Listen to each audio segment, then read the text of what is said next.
ээжийнхээ борцгийг бизнес болгооч гэд чи бараг зөвлөчихсөн юм биш үү? Тийм үү? Яагаад? Яагаад гэвэл би болохоор нэг амар их мөнгө олох тустай. Тийм үү? Тэгээд мөнгөөрөө нөгөө энэ бол ээжийг амар гоё олгох тустайс. Ээжийн борцог гандимигчийн шинэхэн борцохны цех дээрээс сурвалжлагыг бэлтгэн хүргэж байна. Тэгэхээр борцох үнэхээр гоё амттай байна. Манай дөрөв хүүхэд дөрвөлээ борцох их дуртай. За ер нь бол миний хүүхдүүдийн санаа гэж хэлэхэд болно. Манай хүү ээжээ та яагаад борцох хийж болохгүй гэж ийм гоё амттай борцох хийх юм шиг гэдэг.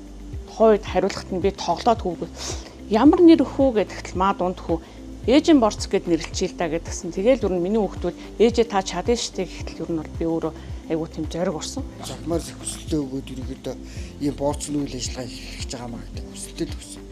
Тэгээд тэн дээрээс хороод үгнээс ингээд дараагийнх нь бид нэрээс анхны ийм бизнес эрхэлж байгаа учраас мэдгүй чадахгүй их байсан. За зөвлөгөө өгөөд заавар зөвлөгөөнийхэн дагуу захмаар бүх үйл ажиллагаануудаас шийдэл авсан. Тэгээд танаа зөвшөөрөл гарсан борцоо хийж болно гэж хэлсэн. Нөхөр бол амар нөө дэмжсэн. Ийм санаа байна гэж чаднаа. Минь зүгээр хийгээл үз. Минь чадна штэ. Дөрөв хүүхэд нь ийм дуртай байгаа юм чинь те. Зөндөө олон хүүхдүүдэд энэ амттай борцгийг бас хүргэе гэсэн үзэл дээрээс л энэ бизнесийг нь эхлүүлсэндээ гэж. Чин борцоо онцлог гэх юм бол өрмөн тус хийдэг манайх.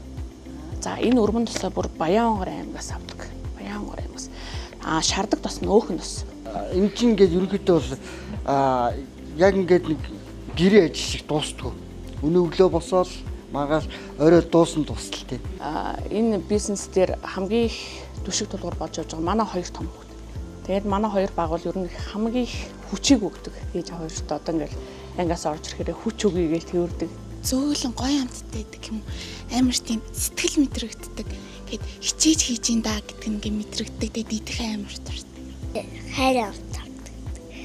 Ээжийн борц гэдэг ийм гоё хайраас бүтгэгдсэн. Хичээлээ тарж ирээ байнга лангуун дэм суугаад яг борцог хийж явах үйл явцад нь ингээд энэ хаваархаа хараад юм нарын таадаг.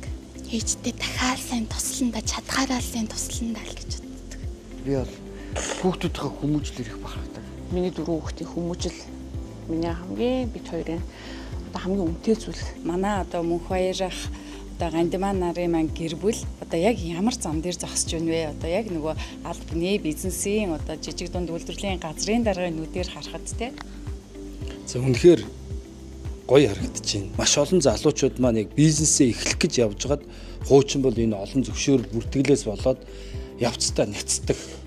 За бизнесээ эхлээд явхлаар баахан бичиг заасаар дарамталдаг. Тэгээ сүүлдээ ер нь боли.